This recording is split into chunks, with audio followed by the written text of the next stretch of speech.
রাসেল। আশা করছি আপনারা সবাই ভালো আছেন এবং ভালোর তলে আছেন। আমিও ভালো আছি আর ভালোর তলে আছি। কোনো কথা না বাড়িয়ে আমরা একটা ঘটনায় যাব। আশা করছি প্রথম থেকে শেষ পর্যন্ত শুনবেন এবং ভালো লাগবে। এই ঘটনাটি যেভাবে লেখা আছে আমি সেভাবেই পড়ে শোনাচ্ছি। আসসালামু আলাইকুম রাসেল ভাই, আমি জানি আপনি ভালো আছেন এবং সবসময় ভালোর তলে। আমি শাহাদাত খান, ঠিকানা মুসলিমবাগ, কাঁচা বাজার, কামরাঙ্গীরচর, ঢাকা থেকে বলছি। আমি ভূত.com ভালোবাসি এবং শ্রোতাদের ভালোবাসি যারা প্রতিনিয়ত ঘটনা পাঠান। এর আগে আমার 3টা ঘটনা প্রচারিত হয়েছিল, এটা নিয়ে আমার 4র্থ ঘটনা। আজকে মূলত যে ঘটনাটি বলতে চাচ্ছি সেটি আমার কাছে অন্যরকম মনে হয়েছে। যাই হোক, আমার ঘটনার লেখায় যদি কোনো ভুল ত্রুটি হয়ে থাকে ক্ষমা সুন্দর দৃষ্টিতে দেখবেন। ঘটনায় যাই। পুতুল নিয়ে আপনারা অনেক ঘটনা শুনেছেন। আশা করছি আমার এই ঘটনাটি শুনলেও লিসনারদের ভালো লাগবে। অভিশপ্ত কাঠের পুতুল, যে পুতুলটির চোখ কেউ একবার দেখলে ঘুমোতে পারে না সারা জীবন। তো কথা না বাড়িয়ে ঘটনায় চলে যাচ্ছি।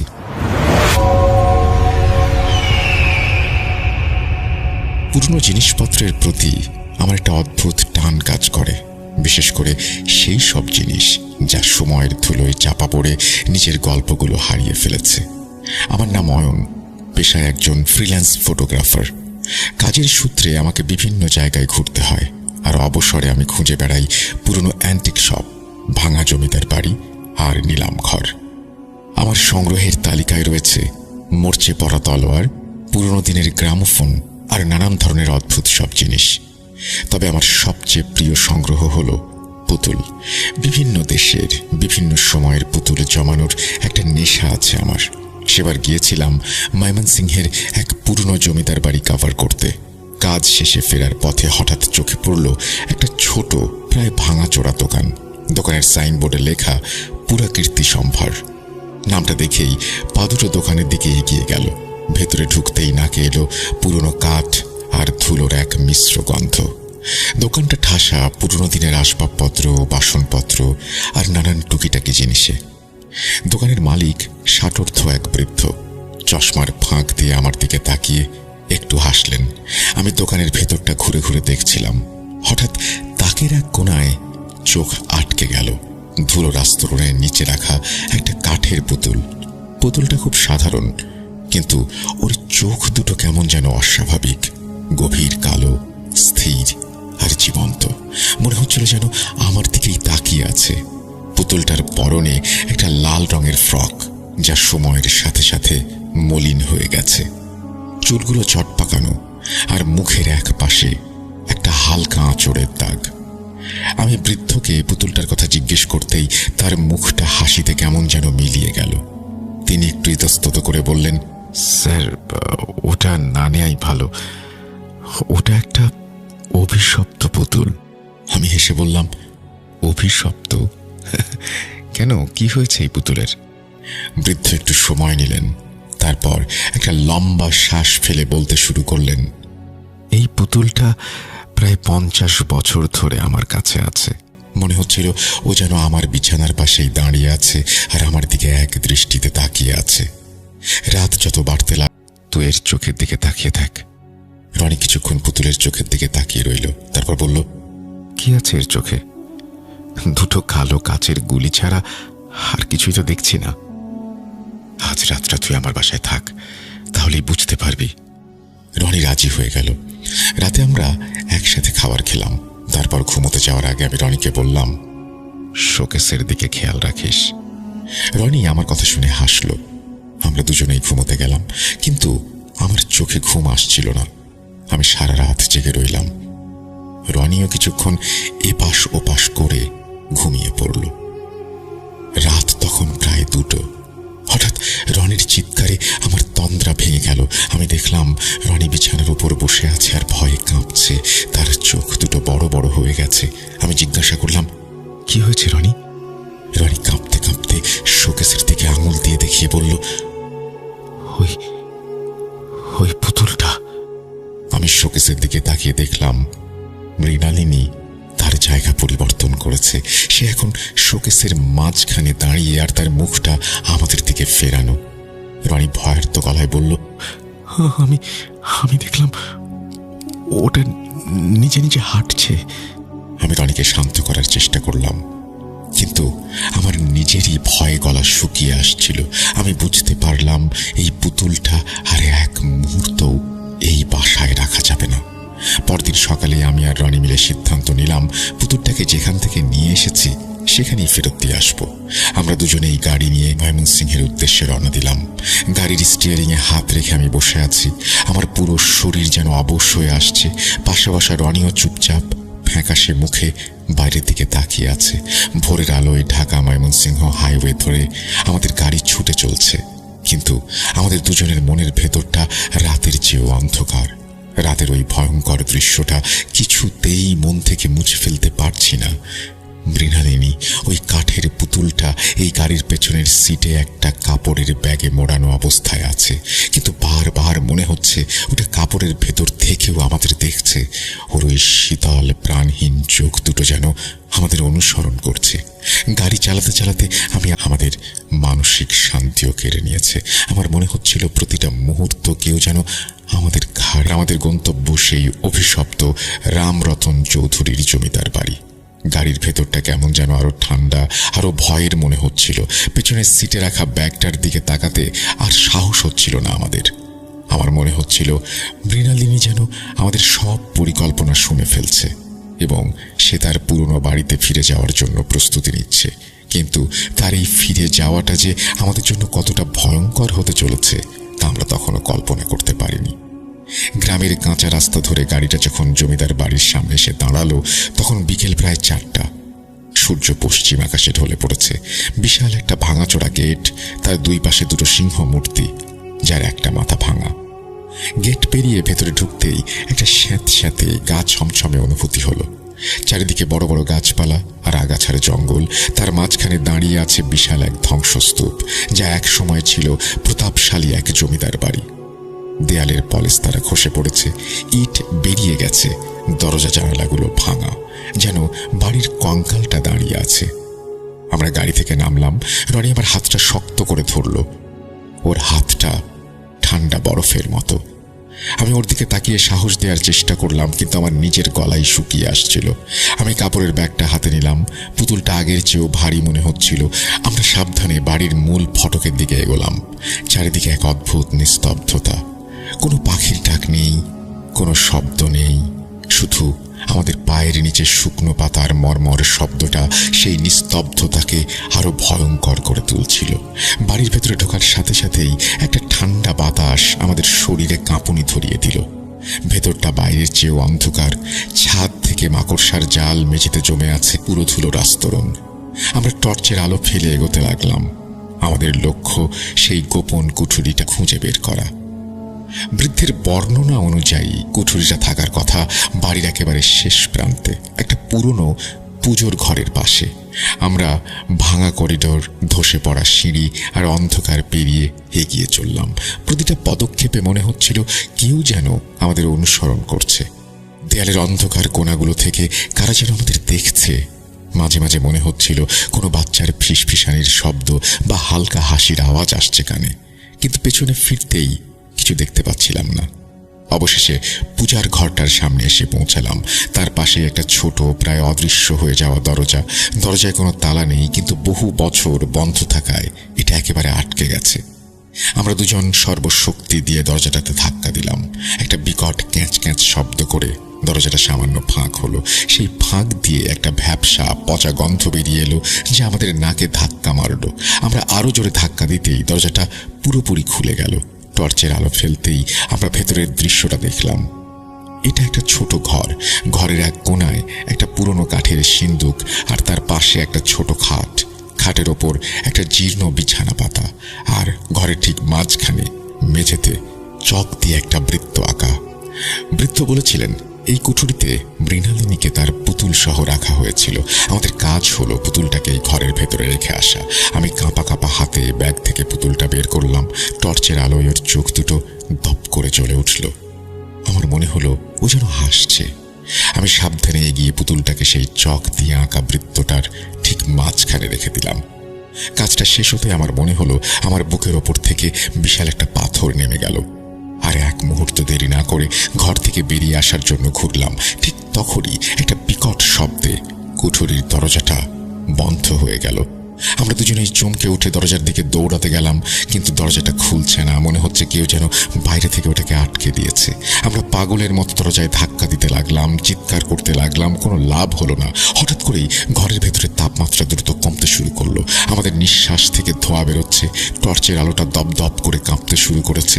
আর ঠিক তখনই আমরা একটা কান্নার শব্দ শুনতে পেলাম, একটা ছোট্ট মেয়ের কান্না। শব্দটা আসছে ঘরের কোণায় রাখা কাঠের সিন্দুকটার ভেতর থেকে। আমরা ভয়ে একে অপরের দিকে তাকালাম। আমাদের দুজনেরই শরীর ভয়ে জমে গেছে। কান্নার শব্দটা ধীরে ধীরে অন্যরকম একটা হাসিতে পরিণত হলো। চক দিয়ে আঁকা বৃত্তের মাঝখানে মৃণালিনীর পুতুলটা ধীরে ধীরে নড়তে শুরু করেছে। ওর মাথাটা একপাশে কাঁধ হয়ে গেছে, মুখটা অস্পষ্ট হাসি মাখা। কুঠুরির ভেতরটায় বরফ শীতল হয়ে উঠেছে। দেয়াল বেয়ে ঠান্ডা স্রোত নামছে। আমাদের টর্চের আলোটা এখন পাগলের মতো কাঁপছে, একবার জ্বলছে একবার নিভছে। সেই কাঁপা কাঁপা আলো আধারির ঘরের মাঝখানে পুতুলটাকে দেখাচ্ছে আরো বেশি ভয়ঙ্কর। পুতুলটা শুধু নড়ছে না, ওটা ছোট্ট পা দুটো দিয়ে দাঁড়ানোর চেষ্টা করছে। আমাদের হৃৎপিণ্ডটা লাফিয়ে উঠছে। মনে হচ্ছে কোনো অনভিজ্ঞ শিল্পী তার পুতুল নাচের সুতো দিয়ে টানছে পুতুলটাকে। দরজা ভাঙতে হবে, আমি চিৎকার করে উঠলাম, কিন্তু আমার গলা দিয়ে ফ্যাঁস ফ্যাঁসে আওয়াজ ছাড়া আর কিছু বেরোল না। হঠাৎ করেই একটা হাসির শব্দ শুনলাম। আমি সমস্ত শক্তি দিয়ে দরজায় লাথি মারছি। ওই সিন্দুকটার ভেতরে কিছু একটা আছে, রনি বলল আমাকে। আমার সব মনোযোগ তখন দরজার দিক থেকে সরে সিন্দুকের ওপর গিয়ে পড়ল। না, কাছে আসিস না, রনি নিষেধ করলো। আমি পিছিয়ে আসছি। আমার হাতের টর্চটা কাঁপছে, ফলে আলোটাও পুতুলের ওপর নাচছে। একবার ওর হাসি মুখ আলোকিত হচ্ছে, পরক্ষণেই অন্ধকারে মিলিয়ে যাচ্ছে। হঠাৎ আমার মাথায় একটা বুদ্ধি খেলে গেল। বৃদ্ধ লোকটা বলেছিল পুতুলটাকে যেখান থেকে আনা হয়েছে সেখানে রেখে আসতে। আমরা তো ওকে শুধু ঘরের মেঝেতে রেখেছি, কিন্তু বাবা তো ওটাকে পেয়েছিল ওই সিন্দুকের ভেতর থেকে। রনি, সিন্দুকটা, পুতুলটাকে ওখানে রাখতে হবে। আমার কথা শুনে রনি যেন সম্বিত ফিরে পায়। সে একবার আমার দিকে আর একবার পুতুলটার দিকে তাকায়। কিন্তু ওটার ভেতরে তো আমাদের আর কোনো উপায় নেই, ওটাই আমাদের মুক্তির পথ। পুতুলটা এখন আমাদের থেকে মাত্র কয়েক হাত দূরে। ওর ছেঁচড়ানো পায়ের শব্দ আমার কানের পর্দায় আঘাত করছে। আমি আর এক মুহূর্ত দেরি না করে রনিকে ঠেলে সিন্দুকটার দিকে এগিয়ে গেলাম। সিন্দুকটার ডালা বন্ধ, কিন্তু তাতে কোনো তালা লাগানো নেই। একটা পুরনো দিনের খিল আছে মাত্র। আমি খিলটা খোলার জন্য হাত বাড়াতেই সিন্দুকের ভেতর থেকে যেন একটা হাসির শব্দ পেলাম। একটা ঠান্ডা স্রোত আমাকে অবশ করে ফেলল। আমি আর রনি কাঁপা কাঁপা হাতে সিন্দুকটা খুললাম। একটা পচা গন্ধ আমাদের নাকে এসে লাগলো। ভেতরে কিছু পুরনো পোকায় খাওয়া কাপড় চোপড় আর একটা ছোট্ট বালিশ ছাড়া কিছু নেই। তাড়াতাড়ি কর অয়ন, ওটা একদম কাছে চলে এসেছে। পুতুলটা এগিয়ে আসছিল। ঘুরে তাকিয়ে দেখি মৃণালিনী পুতুলটা আমার পায়ের কাছে। ততক্ষণে ওর ছোট্ট মাথাটা যেন উঁচু করে রেখেছে। আমি এক ঝটকায় নিচু হয়ে পুতুলটাকে খপ করে ধরে ফেললাম। পুতুলটাকে স্পর্শ করতে আমার শরীরে যেন বিদ্যুৎ খেলে গেল। রনি, ধর আমাকে, আমি চিৎকার দিলাম। রনি ছুটে এসে সিন্দুকটা টেনে দিল। আমি সর্বশক্তি দিয়ে পুতুলটাকে সিন্দুকের ভেতরে ছুঁড়ে ফেললাম। পুতুলটা সিন্দুকের ভেতরে পড়তেই আবারও উঠে বসার চেষ্টা করছে। ডালাটা বন্ধ কর, আমি চিৎকার করলাম। আমরা দুজন মিলে সিন্দুকের ডালাটা সজোরে বন্ধ করে দিলাম। ডালা বন্ধ হওয়ার সাথে সাথেই সিন্দুকের ভেতর থেকে যেন একটা তীক্ষ্ণ চিৎকার শুনতে পেলাম। মনে হচ্ছে ভেতরে কোনো বন্য পশু আটকা পড়েছে। এই ছিল আমার ঘটনা। যদি ভালো লাগে তাহলে অবশ্যই শেয়ার করবেন। ভালো লেগেছে, তবে একটা প্রশ্ন আছে আমার। আপনি ঘটনার শুরুতেই বলেছেন যে এই পুতুলটি ওই দোকান থেকে আরো কিছু মানুষের আগে কেনে এবং তারা কেউই ঘুমোতে পারেনি। তারা নিশ্চয়ই এই পুতুলটিকে আবার সেই দোকানেই দিয়ে গিয়েছিল। পুতুলটি যেহেতু অভিশপ্ত একটি পুতুল এবং এই পুতুলটি থেকে মুক্তি পাওয়ার একমাত্র উপায় পুতুলটিকে আগের জায়গায় রেখে আসা। যখন তিনি এই ঘটনাটি শেয়ার করেছেন তখন তিনি বলেছেন যে বেশ কয়েকজন মানুষের কাছে তিনি এই পুতুলটি এর আগেও বিক্রি করেছেন। বিক্রি করার পরে তাদের কি সমস্যার সমাধান হয়েছিল? কেন যারা আপনাদের ঘটনাটি শুনিয়েছেন তাদেরকে বলল সেই পুতুলটি রেখে আসতে? তাঁরা কখনো কেন চেষ্টা করেননি? প্রশ্নগুলোর উত্তর পেলে আরো সহজ হবে আমার কাছে এই ঘটনাটি বোঝার জন্য। আপনাকে অসংখ্য ধন্যবাদ। ভালো থাকবেন। আমরা চলে যাব আমাদের পরবর্তী ঘটনায়।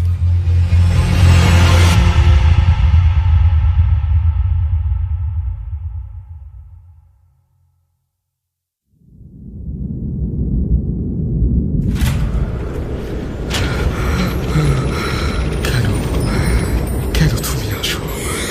আমি শুধু তোমার সাথেই থাকতে চাই। কিভাবে সম্ভব? মৃতদের এই পৃথিবীতে থাকতে নেই। তুমি তুমি চলে যাও, চলে যাও, প্লিজ চলে যাও। সবটাই কি ইলুশন, নাকি অন্য জগতের কেউ কখনো হাজির হয়ে যায় চোখের পলকে?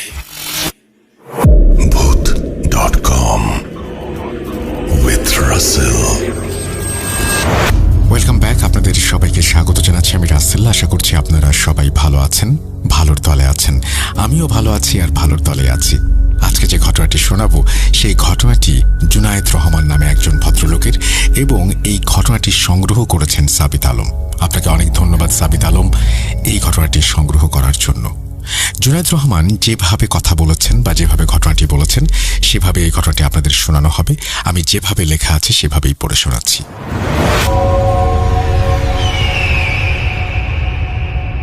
আজ খুব দুঃখ ভারাক্রান্ত মনে ঘটনাটি বলছি। আমি জুনায়েদ। এই ঘটনাটা যখন ঘটে তখন আমরা সপরিবারে ঢাকা থাকতাম।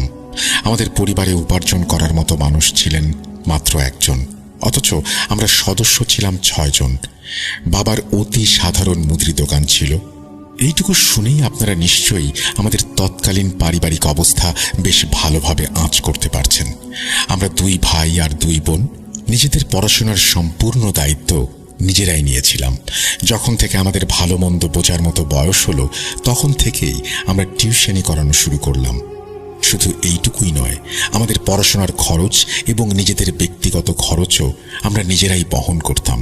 আমাদের মায়ের বাড়তি আয়ের উৎস ছিল কাপড় সেলাইয়ের কাজ। এভাবেই আমরা আমাদের সীমিত আয় দিয়ে বেশ ভালোভাবেই একটা সম্মানজনক জীবনযাপন করছিলাম। আমাদের চারপাশের মানুষের অবস্থাও আমাদের থেকে খুব একটা ভিন্ন ছিল না। আমরা 2 ভাই এসএসসি পাশ করার পরপরই বাড়ির সম্পূর্ণ দায়িত্ব নিতে চেয়েছিলাম, কিন্তু আমাদের বাবা মা সবসময় পড়াশোনা শেষ করার উপর জোর দিতেন। তাদের একটাই কথা ছিল, একবার ইউনিভার্সিটিটা শেষ করে নাও, তারপর তোমাদের যা খুশি করবে। অবশেষে আমাদের ইউনিভার্সিটি জীবন শেষ হলো। তারপর আমরা ভাইয়েরা মিলে বাবার দোকান চালানোর বিরাট দায়িত্ব নিজেদের কাঁধে তুলে নিলাম। ধীরে ধীরে সেই ছোট্ট দোকানটি থেকে আমরা উন্নতি করতে থাকলাম। আমরা আমাদের এলাকাতেই একটি বড় সুপার শপের মতো স্টোর খুলে ফেললাম, যার ফলে আমাদের আর্থিক অবস্থার বেশ উন্নতি হলো। এত কিছুর পরেও আমার মা কখনো তার সেলাইয়ের কাজ ছেড়ে দেননি, আর আমাদের বাবাও সবসময় আমাদের সঙ্গেই থাকতেন। তিনি আমাদের সব কাজে সাধ্যমতো সাহায্য করতেন। আমরা যে এলাকাতে থাকতাম সেখানকার গলিটা ছিল বেশ লম্বা। সেই গলির একদম শেষ মাথায় রাজিয়া খালা তার পরিবার নিয়ে থাকতেন। ওনার সাজ পোশাক সবার থেকে একেবারে আলাদা ছিল। তিনি অনেক লম্বা, মোটা এবং পুরনো ধাঁচের সাদা শাড়ি পরতেন, আর সাদা চুলগুলো সবসময় খোপা করে বেঁধে রাখতেন, আর চোখে থাকতো একটা মোটা ফ্রেমের চশমা। তিনি যখন হাসতেন মনে হতো যেন ঝড় বয়ে যাচ্ছে, আর দাঁত বের করে হাসার ক্ষেত্রে রাজিয়া খালার কোনো তুলনাই ছিল না। রাজিয়া খালার সঙ্গে এলাকার কারোরই তেমন ভালো সম্পর্ক ছিল না। বলতে গেলে পুরো মহল্লার সঙ্গেই তার পরিবারের বেশ ঝগড়াঝাটি লেগে থাকতো। একটা সময় এমন ছিল যখন শুধু আমাদের বাড়িটাই তাদের বাজে আচরণের হাত থেকে বেঁচে গিয়েছিল। এর একমাত্র কারণ হলো আমার মা কখনোই তাদের কোনো কথার বাইরে যেতেন না। ওনার 5 জন মেয়ে ছিল এবং তারা প্রায় সময়ই বিভিন্ন কারণে আমাদের বাড়িতে আসতো, যেমন কাপড় সেলাই করাতে, ওড়নার পাড় লাগাতে অথবা লেস লাগাতে। আমার মা তাদের সব আচরণ সহ্য করতেন, কারণ এটা তার কাজেরই একটি অংশ। প্রায় সব সময়ই তারা আমার মাকে বলতো, তোমার তো অনেক সাহস দেখছি, একদিনে 2-3টা পোশাক সেলাই করে ফেলো, আমার তো কোমরে এত জোর নেই। আমার মায়ের পর্যবেক্ষণ ক্ষমতা ছিল অত্যন্ত তীক্ষ্ণ। তাদের কথা শুনে এমন মনে হতো যেন তারা স্পষ্টভাবে বলতে চাইছে, আগামীকাল থেকে আর কোনো কাপড়ের লেস লাগানোর জন্য দেব না। সরাসরি সেলাইয়ের কাজ বন্ধ করার ব্যাপারটা বলতো না, কিন্তু আমার মায়ের মেজাজ সবসময় তাদের কথায় বিগড়ে যেত। রাজিয়া খালার অভ্যেস ছিল কথাগুলোকে অতিরিক্ত গুরুত্ব দিয়ে পেঁচিয়ে বলা। প্রায় সময়ই তিনি এমনভাবে প্রশ্ন করতেন যে আমার মাও অবাক হয়ে যেতেন, কি উত্তর দেবেন বুঝে উঠতে পারতেন না। কিন্তু আমাদের মা সেই অদ্ভুত মেজাজের কাছে আটকে গিয়ে কখনো মুখ খুলতে পারতেন না। আমাদের পরিস্থিতি যখন একটু ভালো হলো, আমার অল্প কিছু ব্যাংক ব্যালেন্স হলো, তারপর আমরা সবাই মিলে ভাবলাম এই পুরনো বাড়িটা ভেঙে নতুন করে তৈরি করি। আমরা সব সময় নিজেদের প্রয়োজনকে এড়িয়েই জীবনযাপন করেছি। অবশেষে নতুন বাড়ির নির্মাণ কাজ শুরু হলো এবং সেই 2 ঘরের ছোট্ট বাড়িটি একটি সুন্দর দোতলা বাড়িতে রূপান্তরিত হলো। বাড়িটি তৈরি করার পর সেটি মহল্লার মধ্যে একটা ভিন্ন মাত্রা যোগ করলো। আমাদের বাড়িটা দেখতে একদমই অন্যরকম লাগতো। আমার খুব কাছের এক বন্ধু বাড়িতে শুভেচ্ছা জানাতে এসে আমাকে একটি ফুটফুটে সাদা বেড়ালের বাচ্চা উপহার দিল, যা আমার ভীষণ পছন্দ হলো। আমরা ভালোবেসে তার নাম দিলাম মিলি। মিলি খুব অল্প সময়ের মধ্যেই আমাদের পরিবারের সবার সঙ্গে দারুণভাবে মিশে গেল। আমাদের মা নতুন বাড়ি বানানোর সময় অত্যন্ত খুশি ছিলেন। তিনি সারা জীবন কঠিন পরিস্থিতির সঙ্গে লড়াই করে জীবন কাটিয়েছেন। সন্তানরা বড় হওয়ার পর এই আনন্দের দিনগুলো আমার মায়ের জীবনে এসেছিল। প্রতিবেশীরা প্রায় সবাই আমাদের নতুন বাড়ি দেখতে আসতো। কেউ কেউ দেখে খুশি হতো, আবার কারো কারো মুখের অভিব্যক্তি দেখেই বোঝা যেত তাদের মনের অবস্থা কেমন। কিন্তু রাজিয়া খালা ও তার মেয়েদের আচরণ ছিল বেশ রহস্যময় এবং আলাদা। যখন তারা প্রথমবার আমাদের নতুন বাড়িতে পা রাখল, আমার মনে হলো যেন ভয়ে তাদের ওপর সাপ ভর করেছে। অদ্ভুত একটা থমথমে অবস্থা। তাদের মুখ থেকে প্রশংসার একটি শব্দও বের হলো না। তারা ওপরে নিচে পুরো বাড়িটা খুঁটিয়ে খুঁটিয়ে দেখল। আপনারা বিশ্বাস করবেন কিনা জানি না, তাদের নজর বাড়ির চারদিকে ঘুরছিল ঠিকই, কিন্তু তাদের দেখে মনে হচ্ছিল যেন আমাদের এই সুখ শান্তি তাদের ভেতরটাকে ভীষণভাবে অশান্ত করে তুলেছে। আমার মায়ের মুখে যে অনাবিল আনন্দের ছাপ ছিল, সেটা দেখে তাদের অবস্থা আরো বেশি খারাপ হয়ে যাচ্ছিল। বাড়ি তৈরি হওয়ার খুব বেশি দিন হয়নি, এর মধ্যেই আমার মায়ের স্বাস্থ্যের অবনতি হতে শুরু করলো।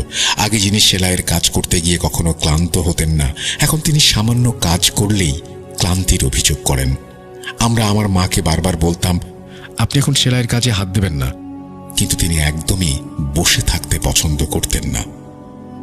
দিনটা ছিল ঈদের দিন, ভর দুপুর। আমরা সবাই মিলে ডাইনিং রুমে বসে খাবার খাচ্ছিলাম। আমার মা ঠিক আমার সামনেই বসেছিলেন।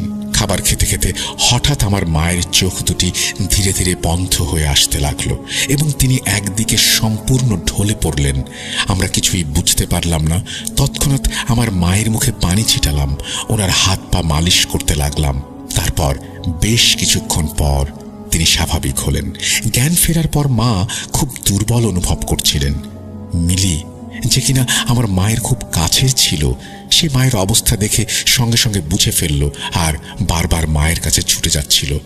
সে মায়ের কোলে মাথা রেখে এমনভাবে বসেছিল, আমরা তখন তার কাণ্ড দেখে মুগ্ধ হয়েছিলাম। ভাবছিলাম, দেখো, একটা অবুঝ প্রাণী হয়েও সে তার মালিককে কতটা ভালোবাসে। আর আমার মাও তাকে দেখে তার মাথায় আলতো করে হাত বুলিয়ে দিচ্ছিলেন। এটা প্রথমবার ছিল যখন আমার মা এভাবে অজ্ঞান হয়ে পড়েছিলেন, কিন্তু এর পর থেকে একটা নিয়মিত ব্যাপারে পরিণত হলো এটি। মা কখনো বাথরুমে যেতে গিয়ে পড়ে যেতেন, আবার কখনো সেলাই করতে করতে অজ্ঞান হয়ে যেতেন। আমরা অনেক বড় ডাক্তার দেখিয়েছিলাম, সব ধরনের মাল্টিভিটামিন দিয়েছিলাম, তবুও এই ঘটনা ঘটতেই লাগলো। একদিন আমি বাসায় ছিলাম, রাজিয়া খালা আমাদের বাড়িতে এলেন। তিনি ঘরে ঢোকার সঙ্গে সঙ্গেই মায়ের কাছে বসে থাকা মিলি কেমন যেন অদ্ভুত আচরণ শুরু করলো। জানি না ওর রাজিয়া খালাকে দেখলেই কি হতো। ও রাজিয়া খালার দিকে তাকিয়ে গর্জন করতে শুরু করলো আর 2 পায়ে দাঁড়িয়ে এমনভাবে তার দিকে থাবা দেখাচ্ছিল যেন এখনই অ্যাটাক করবে। এর আগে মিলি কখনো এমন আচরণ করেনি। রাজিয়া খালা আমার মাকে উদ্দেশ্য করে বললেন, এমন বন্য বিড়াল তুমি বাড়িতে পুষে রেখেছো, এটাকে এখনই বাড়ি থেকে বের করে দাও। আমার মা মিলিকে চুপ করানোর অনেক চেষ্টা করলেন, কিন্তু জানি না কেন সেদিন কি হয়েছিল, সে অনবরত রাজিয়া খালার দিকে ওই রকম আচরণই করছিল। আমি জানালার পাশ থেকে সম্পূর্ণ ব্যাপারটা দেখছিলাম। রাজিয়া খালা তার বাড়ি থেকে কিছু একটা বানিয়ে এনেছিলেন। তিনি সেটা রান্নাঘরে রেখে কিছুক্ষণ বসেছিলেন, কিন্তু যখন দেখলেন পরিস্থিতি বেশ উত্তপ্ত, তখন তিনি চলে যেতে বাধ্য হলেন। যাওয়ার সময় তিনি আমার মায়ের নাম ধরে বললেন, তোমার জন্য একটা মিষ্টি এনেছি, খেয়ে দেখো কিন্তু, জানিও কেমন হয়েছে। কিছুক্ষণ পর আমার ছোট বোন খাবার পরিবেশন করলো, আর রাজিয়া খালার আনা সেই সাদা মিষ্টি যার উপর সুন্দর করে এলাচ সাজানো ছিল সেটাও খাবার টেবিলে রাখা হলো। বাড়ির সব মানুষ একসঙ্গে খাবার খেতে বসলেন। মিলি তখন একদম আমার মায়ের পায়ের কাছে ঘেঁষে বসেছিল, আর এতটাই অস্থির আচরণ করছিল যে তার মনের অবস্থা বোঝা যাচ্ছিল না। মনে হচ্ছিল সে এমন কিছু বলতে চাইছে যা আমরা বুঝতে পারছি না। আমার মায়ের শরীরটা এমনিতেই ভালো যাচ্ছিল না, তার উপর খাওয়ার পরিমাণটাও ছিল খুব কম। তিনি অনেক কষ্টে রাতের খাবার শেষ করলেন। তারপর তিনি রাজিয়া খালার আনা সেই মিষ্টির দিকে হাত বাড়ালেন। তিনি মিষ্টির বাটিটা হাতে তুলতেই মিলি হঠাৎ এক লাফ দিয়ে তার ফুল এনার্জি দিয়ে বাটিতে আঘাত করল। বাটিটা উড়ে গিয়ে সামনের দেয়ালে সজোরে আছড়ে পড়ল। ঘটনাটা এত অপ্রত্যাশিতভাবে ঘটল যে কেউ বুঝে উঠতেই পারল না আসলে মিলি কি করেছে। মিষ্টিগুলো ডাইনিংয়ের মেঝেতে ছড়াছড়ি খাচ্ছে। বাটিটা প্লাস্টিকের ছিল, তাই ভেঙে না গিয়ে অনেক দূর পর্যন্ত ছিটকে গেছে। আমরা সবাই অবাক হয়ে মিলির দিকে তাকিয়েছিলাম, কারণ এমন আচরণ তার স্বভাবের অংশ ছিল না। আমরা কিছুটা পরিস্থিতি বোঝার চেষ্টা করছিলাম। তখন আমার মা বললেন, আজ রাজিয়ার সামনেও মিলি এভাবেই গর্জন করছিল, জানি না ওর কি হয়েছে।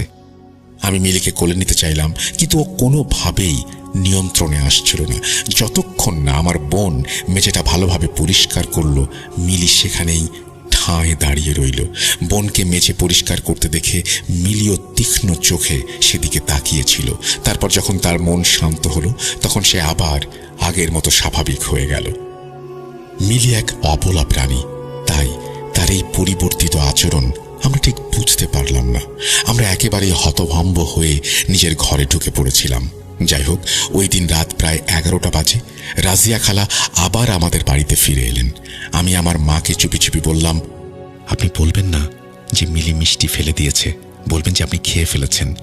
এমনিতেই সে সকাল থেকে মিলির সঙ্গে ঝগড়া করছে। রাজিয়া খালা এসেই সঙ্গে সঙ্গে আমার মায়ের দিকে গম্ভীর চোখে তাকালেন। তারপর কৌতূহলী দৃষ্টিতে বললেন, মিষ্টিটা কেমন লাগলো? আমার মা বললেন, হ্যাঁ, খুব ভালো হয়েছে, ধন্যবাদ। হ্যাঁ, কেন যে এত কষ্ট করেন? আরে কষ্টের কি আছে, তুমি খেয়েছো তো? হ্যাঁ, খেয়েছি তো। আপনি চা খাবেন? তিনি সরাসরি উত্তর দিতে চাননি। মিলি তখন আমার ঘরে ছিল, আর আমার ঘরের জানালাটা বারান্দার দিকে খোলা। রাজিয়া খালার পরিষ্কার কণ্ঠস্বর আমার ঘরেও শোনা যাচ্ছিল। তার কণ্ঠস্বরও ছিল বেশ পুরুষালী এবং গম্ভীর। তার আওয়াজ শুনেই মিলির কান দুটো খাড়া হয়ে উঠল। আমার ঘরের দরজা তখনও বন্ধ ছিল। আমি ঘরের ভেতর থেকেও মিলির সেই অস্বস্তিটা অনুভব করতে পারছিলাম। সে বারবার দরজার কাছে যাচ্ছিল আর লাফিয়ে লাফিয়ে দরজা খোলার চেষ্টা করছিল। আমি তাকে আর তার এই অবস্থাকে অবাক চোখে দেখছিলাম। আমি তাকে ভালোবেসে বললাম, বাইরে গিয়ে কি করবি? কিন্তু সে খুবই অধৈর্য হয়ে উঠেছিল। শেষ পর্যন্ত আমি দরজাটা খুললাম, আর হঠাৎ করেই দরজা খুলতেই ও দৌড়ে পালিয়ে মায়ের কাছে গিয়ে বসে পড়ল। হঠাৎ রাজিয়া খালা তাকে আবার সামনে দেখতে পেয়ে বলল, এটাকে বের করে দাও তো। তোমাদের ঘরে তো আজ পর্যন্ত কোনো প্রাণী ছিল না, হঠাৎ করে 4টা টাকা হাতে আসতে কি হলো তোমাদের? হ্যাঁ, পাখির মতো চঞ্চল হয়ে উঠেছ। আমার মা বললেন, এটা তো বাচ্চাদের শখ। কিন্তু আমি তারপর লক্ষ্য করলাম মিলি ঠিক আগের মতোই আচরণ করছে, আর রাজিয়া খালার দিকে বারবার তাকিয়ে তার উপরে ঝাঁপিয়ে পড়ার চেষ্টা করছে। আমি এই সব পরিস্থিতি নিজের চোখেই দেখছিলাম। যখন আমি ওকে ধরার চেষ্টা করলাম, সে নিজেকে ছাড়িয়ে নিয়ে আমার মায়ের কাছে গিয়ে বসে পড়ল, আর সেই একই আক্রমণাত্মক ভঙ্গিতে রাজিয়া খালার দিকে তাকিয়ে রইল। মিলির এমন রূপ দেখে রাজিয়া খালা কিছুটা ভয় পেয়ে দ্রুত উঠে চলে গেলেন। মিলি তাদের চলে যাওয়ার পর আবারও শান্ত হয়ে গেল। আমরা এই বিষয়টায় বেশ মজাও পাচ্ছিলাম আর বলাবলি করছিলাম, দেখো, মিলিও রাজিয়া খালাকে সহ্য করতে পারে না। আমার মা বললেন, মিলির সাহসকে সালাম জানাতেই হয়। কিন্তু এর পর থেকে আমি লক্ষ্য করলাম মিলি আমাদের মধ্যে সবচেয়ে বেশি সময় আমার মায়ের কাছেই থাকতো, সব সময় তার আশেপাশেই থাকতো। এমনকি সে ঘুমিয়ে থাকলেও মায়ের সঙ্গেই বসে থাকতো। আম্মুর শরীরের অবস্থা তখন একেবারেই ভালো ছিল না বিধায় উনি সেলাইয়ের কাজও পুরোপুরি বন্ধ করে দিয়েছিলেন। এক রাতে আমি ছাদে পায়চারি করছিলাম, তখন আমার মনে হলো আমাদের ছাদের কোণে কিছু একটা পড়ে আছে একটু দূরে দূরে। আমি মোবাইলের টর্চ লাইট জ্বালিয়ে দেখলাম 3টা বেশ বড় বড় ইঁদুর মরে পড়ে আছে। আমার মনে হলো ওগুলো সাধারণ ইঁদুরের থেকেও আকারে বেশ বড়, আর 3টারই পেটের মাঝখান থেকে ফেটে গিয়েছিল এবং চারপাশে রক্তের ছড়াছড়ি। আমি একটু আশ্চর্য হলাম যে আমাদের বাড়িতে তো কোনো ইঁদুর ছিল না, আর যদি বাইরের কোনো জায়গা থেকে ইঁদুর এসেও পড়তো তাহলে 3টারই একসঙ্গে মৃত্যু হলো কিভাবে? এমন কাজ শিকারী বেড়ালই করতে পারে। আমি একটু অবাকও হলাম। মিলি একটা নির্দোষ বেড়াল, ক্যাট ফুড ছাড়া আর কোনো কিছুর প্রতি তার আগ্রহ নেই। শিকার সে তো দূরের কথা, এমনকি আমরা তাকে কাঁচা মাংস খাওয়ারও অভ্যেস করাইনি কখনো। এখন এই ব্যাপারটা আমাকে বেশ চিন্তিত করে তুলল। এই কথা আমি বাড়ির সবাইকে জানালাম এবং আমরা সবাই মিলে মিলিকে ভালো করে পরীক্ষা করতে লাগলাম। যদি কিছু হয়ে থাকে, যেমন রক্তের গন্ধ আসে বা মুখে লেগে থাকে, কিছুই পেলাম না আমরা। আর আমার মা বললেন, ও তো সারাদিন আমার সঙ্গেই ছিল, একবারও ছাদে যায়নি। যাই হোক, ওই ঘটনার পর আমি লক্ষ্য করলাম মায়ের অসুস্থতা আরও বেড়ে গেছে। তিনি এতটাই দুর্বল হয়ে পড়েছেন যে একটু হাঁটলেই তার শ্বাসকষ্ট শুরু হয়ে যায়। আর একটা কথা বলে রাখি, যখন আমি ওই মরা ইঁদুরগুলো ফেলে দিচ্ছিলাম তখন মিলির মধ্যে একটা অদ্ভুত অস্বস্তি লক্ষ্য করছিলাম। এই সব কিছুই আমাকে গভীর চিন্তায় ফেলে দিল। ওই ঘটনার ঠিক পরের দিন সকালে মায়ের অবস্থা আবারও খারাপ হয়ে গেল। এদিকে রাজিয়া খালা বাড়িতে এসেছেন। এমন নয় যে তিনি কাপড় সেলাই করাতে এসেছেন, বরং তিনি আমার মায়ের স্বাস্থ্যের খোঁজ খবর নিতে এসেছেন। তোমার জন্য অনেক চিন্তা হয়, এই বলে নানান গল্পগুজব করতে করতে তিনি আমার মায়ের সঙ্গে আমার ছোট ভাইয়ের জন্য তার বড় মেয়ের বিয়ের প্রস্তাব নিয়েও অনেক কথা বললেন। আমার মা বললেন, আমাদের পরিবারে বংশের মধ্যেই বিয়ে হয়, বাইরে বিয়ে করার কোনো প্রথা নেই। কিন্তু তিনি বললেন, এখন তো সময় বদলে গেছে, এসব পুরনো প্রথাকেও মানে। আমার মেয়েটাও পড়াশোনা করছে আর এই মহল্লাতেই থাকে, তাই আমিও চিন্তামুক্ত থাকতে পারবো, আর তুমিও। তিনি এমনভাবে জোর করে বলছিলেন কথাগুলো, মা হ্যাঁ বলতে বাধ্য। আমার মা চিন্তিত হয়ে গেলেন, কারণ একে তো আমরা আগ্রহের কোনো ইঙ্গিত দেইনি, আরেকদিকে হঠাৎ করে তিনি সম্পর্কের কথা বলছেন।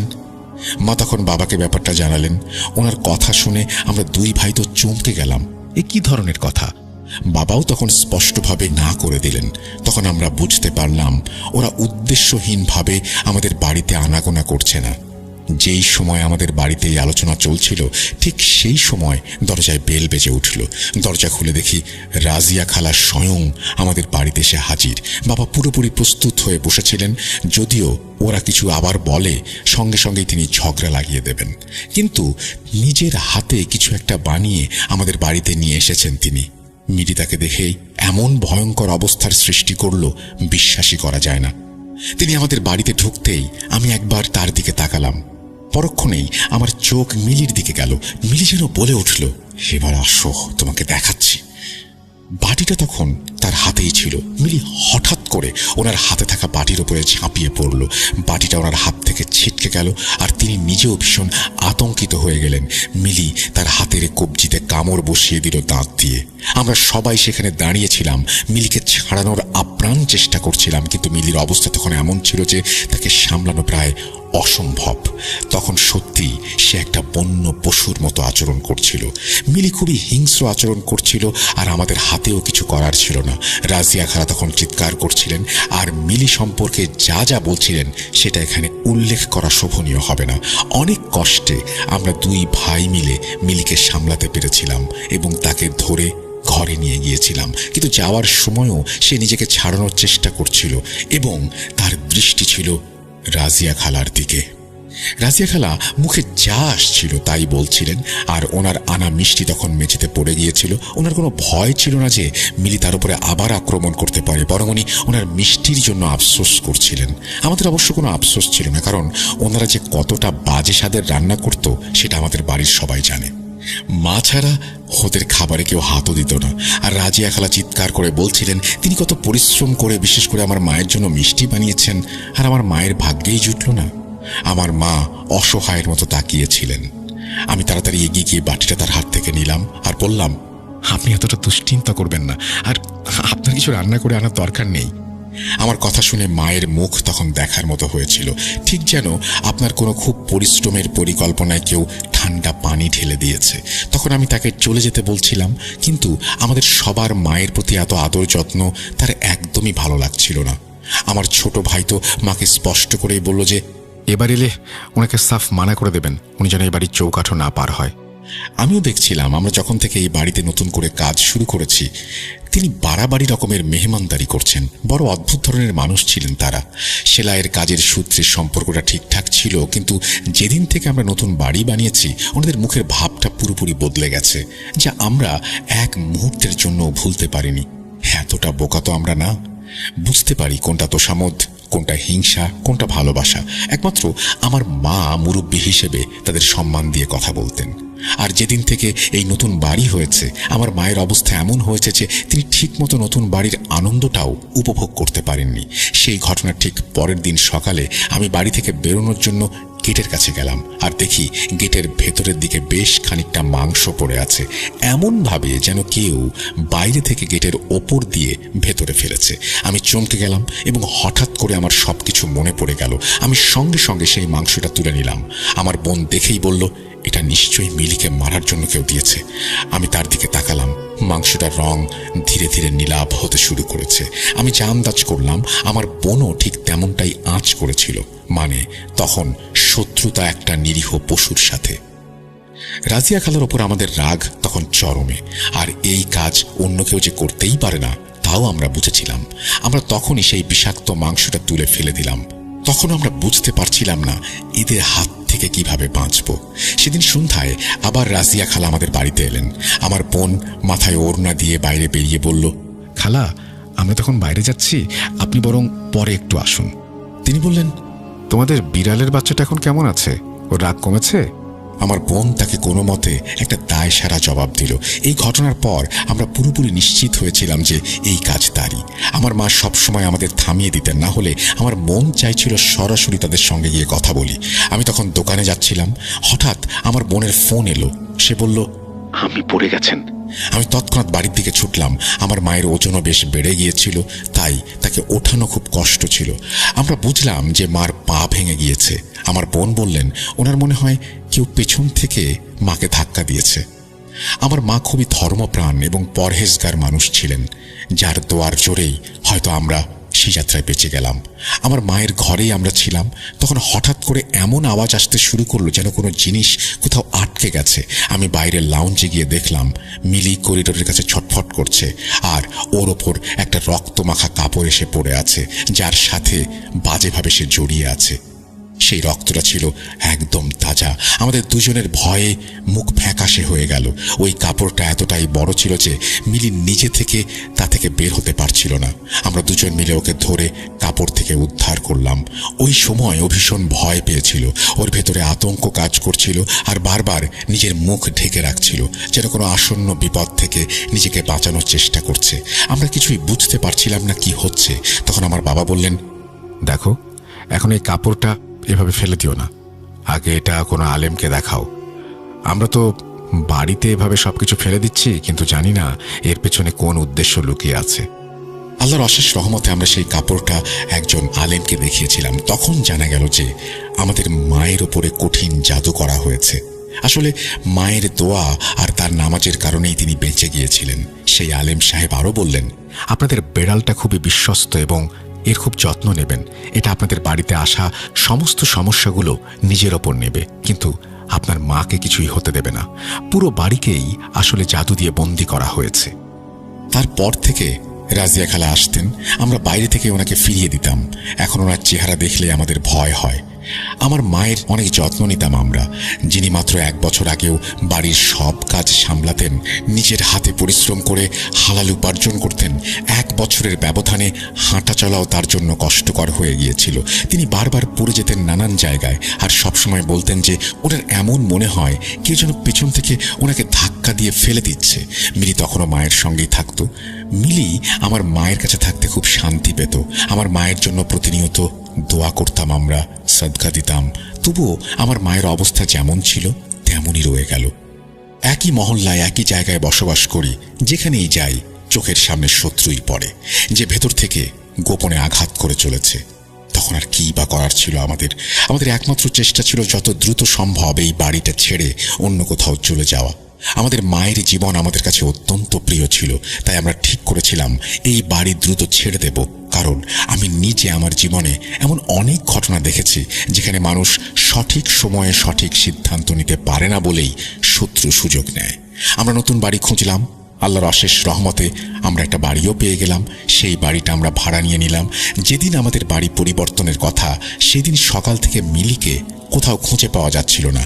বাড়ির সবাই মিলির নাম ধরে চিৎকার করে ডাকছিল, কিন্তু মিলির কোনো সন্ধানই মিলল না।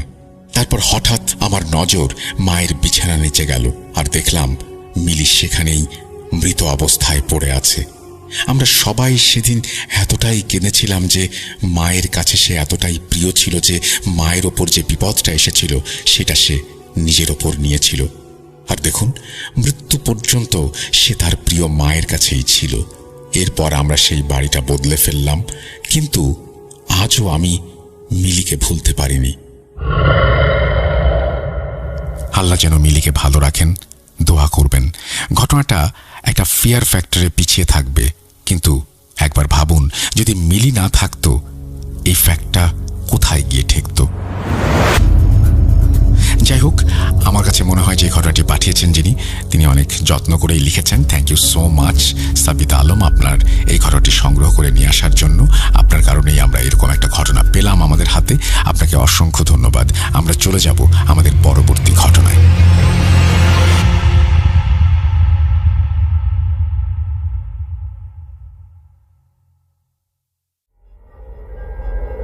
Spirit, be here with me.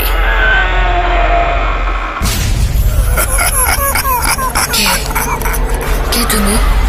Bhoot.com. The fear returns with Russell.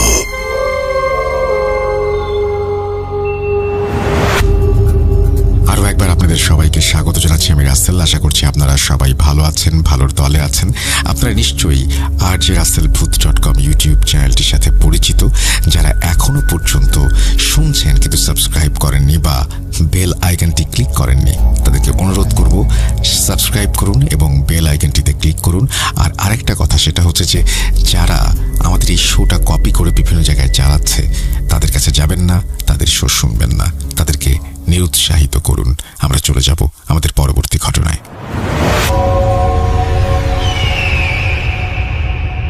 Hello, আসসালাম। যে এই লোকটা মারা যাওয়ার পরের দিন সকালে ওই যে গাছটা, ওই গাছটা পুরোটাই ভেঙে পড়ে যায় অর্ধেক। আসল ভাই, এই ছিল আমার ঘটনা। যদি ভালো লাগে শেয়ার করবেন। ভবিষ্যতে আমি আরও ঘটনা পাঠাবো ইনশাল্লাহ। ভালো থাকবেন আসল ভাই। Bhoot.com দীর্ঘজীবী হোক।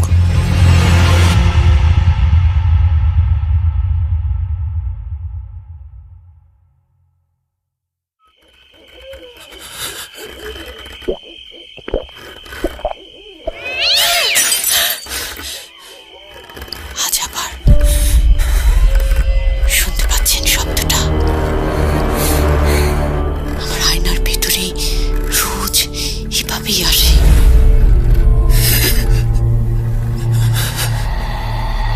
Bhoot.com with Russell. Welcome back. আপনাদের সবাইকে স্বাগত জানাচ্ছি। আমি রাসেল। আশা করছি আপনারা সবাই ভালো আছেন এবং ভালোর দলে আছেন। আমিও ভালো আছি আর ভালোর দলে আছি। কোনো কথা না বাড়িয়ে একটা ঘটনায় যাব। এটি একটি অডিও ক্লিপ এবং আপনারা জানেন যে কয়েক সপ্তাহ ধরে আমরা চেষ্টা করছি ভালো কিছু অডিও ক্লিপ আপনাদের শোনাতে, আর সেই চেষ্টা এখনো অব্যাহত আছে। আশা করছি আজকের এই ঘটনাটি আপনাদের ভালো লাগবে। চলুন কথা না বাড়িয়ে শুরু করা যাক।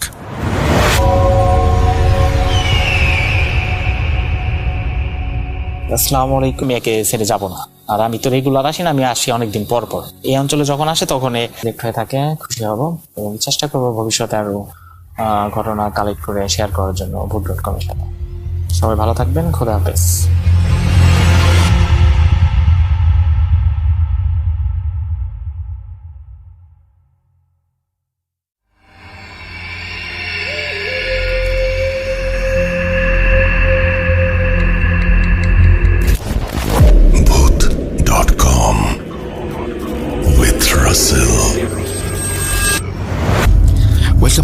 আপনাদের সবাইকে আরও একবার স্বাগত জানাচ্ছি আমি রাসেল। আশা করছি আপনারা সবাই ভালো আছেন, ভালোর দলে আছেন। আমিও ভালো আছি আর ভালোর দলে আছি। আমাদের ইমেল অ্যাড্রেস russell.bhuth.com@gmail.com। আপনার নাম, ঠিকানা এবং ফোন নাম্বার সহ আপনার ঘটনাগুলো পাঠিয়ে দিতে পারেন যে কোনো সময় আমাদের কাছে। আমরা চলে যাব আমাদের পরবর্তী ঘটনায়।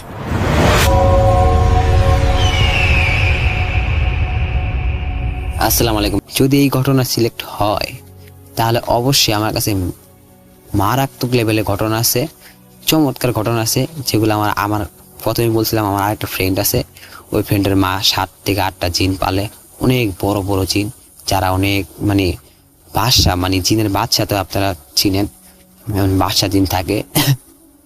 তো ওর সাথে আমি অনেক ঘটনা শুনছি, ওর মার কাছ থেকে অনেক ঘটনা শুনছি।